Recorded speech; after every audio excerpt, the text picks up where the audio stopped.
mga kahabi!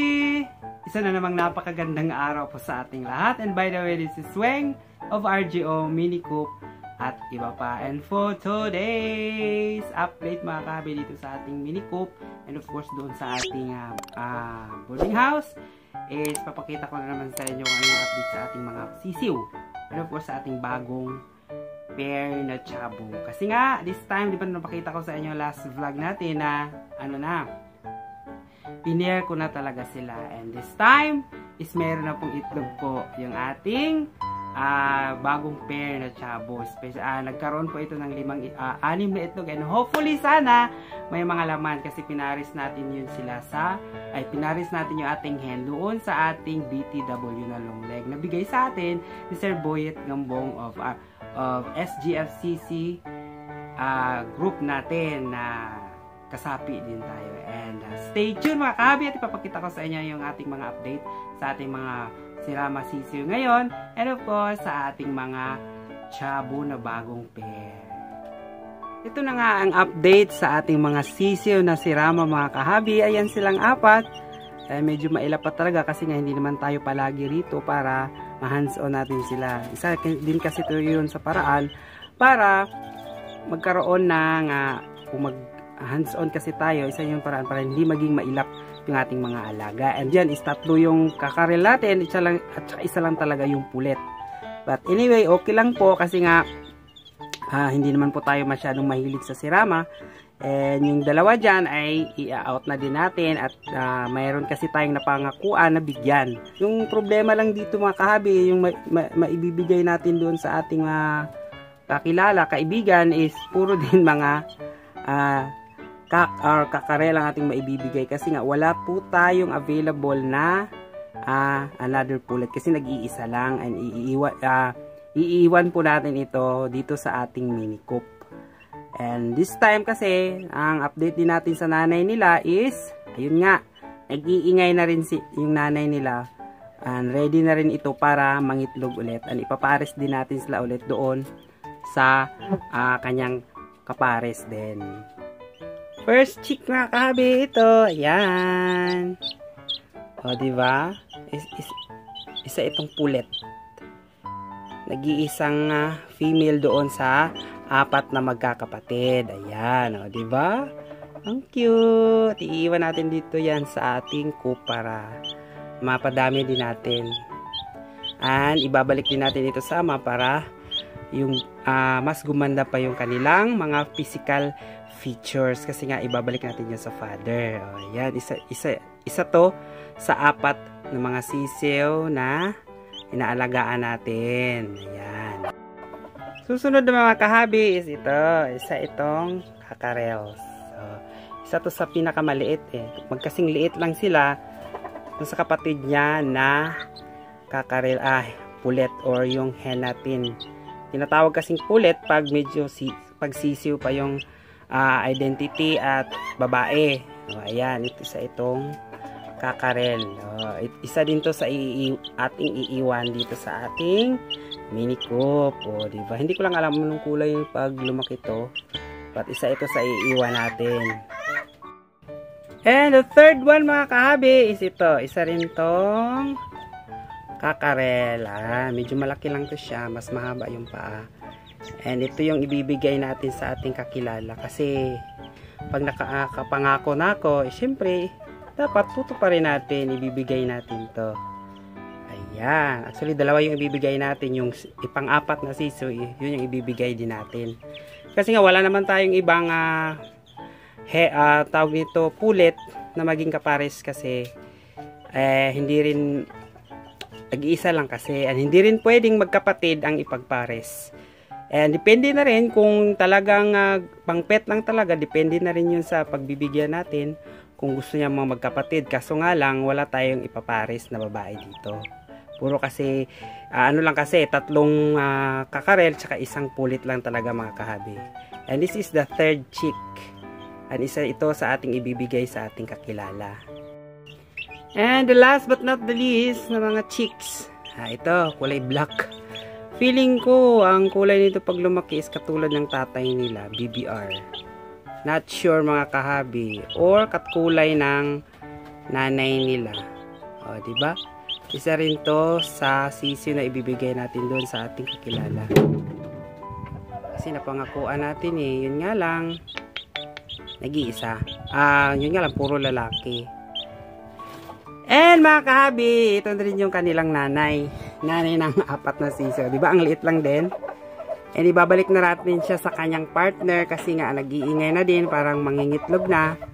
Kasi nga hindi ko lang, ganun talaga pag yung manok kasi pag fertile na naman, may mga itlog sa loob, syempre ilalabas talaga at mag-iingay para maka-attract ng mate. And ngayon, ibabalik na natin ito doon sa kapares niya para mangitlog na naman. Ayan.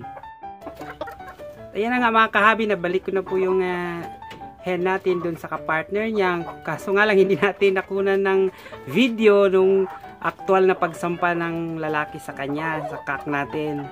And ayun nga, ready na rin yung ating hen na mangitlog na naman. At ayun, pumasok na agad-agad doon sa kanyang dating pugaran. Diyan din kasi yan siya nangitlog yung nakaraan. And of course, balik siya dyan. Tinitingnan niya and na na rin siya, na sampahan na rin siya ng And update ko rin mga kahabi itong ating tsabo natin dito na naglilimlim. Actually, sad to say mga kahabi, yung nililimliman niya po is pang 3rd week na po ngayon. Kasi nga, hindi talaga yan mapipisa kasi nung kinandling ko yan is infertile, walang laman. Kaya nga, pinapabayaan ko na lang siya dyan. And patuloy na parang naglilimlim talaga kasi nga, first time niyang magiging ina talaga mga kahabi. Sad to say nga lang, hindi yan mapipisa kasi infertile. And sana tawag nito, ang gagawin na lang natin dyan mga kahabi is papaliguan para mawala yung maternal instinct niya. And sayang nga lang ganitong pagkakataon, kung mayroon lang tayong mga eggs na pwedeng ipapalimlim sa kanya na fertile, is po pwede sana. Kaso nga lang wala tayong available kasi wala pa namang nangingitlog na ibang manok dito. Or wala tayong mapagkunan ng mga fertile eggs para magamit natin para ipalimlim sa kanya at nang mapisa niya and maging na talaga siya, isang ganap na ina. Pero sa ngayon, hahayaan ko na lang yan dyan. Actually, pinavitamins ko naman at pinapakain at bumababa naman siya. And gagawin na lang natin is paliguan para mawala yung kanyang maternal instinct. Isa yun sa mga paraan mga kahabi. Kung meron tayong mga hen na naglilimlim na hindi naman mapipisa kasi nga infertile yung egg, papaliguan lang talaga natin. Yan, or tatanggalin yung pugaran para hindi na niya balikan and mawala na yon and mag-focus na rin siya sa breeding ulit. Yun yung isa sa mga pamaraan mga kahabi. Ayan na sila mga kahabi, yung 4 na mga chikiting natin, yung anak ng ating si Rama. Ang liliit nila, syempre, tinatawag din kasi silang the smallest chicken of the world, yung mga ayam si Rama, na originally from Malaysia. Ang liliit. Diba? Isa lang yung talagang breast out talaga masyado yung ating pulit. Ayan, para bagang nawawala na yung ulo. Ayan, isa. Ayan, 4. Ayan, mag-goodbye na rin yung dalawa dyan. And sorry nga pala sa mga nag-i-inquire sa pwedeng bumili. Yun nga lang, hindi ko po maipapangako kasi nga wala po akong kakayanan para ipadala sa malayo yung ating mga alaga. Wala po akong technical kung paano paraan para mag-ship or whatsoever. Ang mabibigyan ko lang talaga mga kahabi is yung mas malapit lang talaga sa aming lugar o mga ka-barangay or other barangays lang talaga dito sa Jensan. Yung mga malalayo, wala po akong kakayanan doon kung paano ko i-ship. Ayan. Ang dalawa dito is ibibigay natin sa isa sa ating mga nahihilig din sa manok. Yun nga lang, yung mga manok niya inaalagaan dati is mga pansabong. Pero ngayon, na-mention kasi niya na gusto niya raw, siyempre ibibigay natin yung kahilingan niya. Ayan, ito mga kahabi. Cute nilang tingnan mga kahabi, oh. Diba?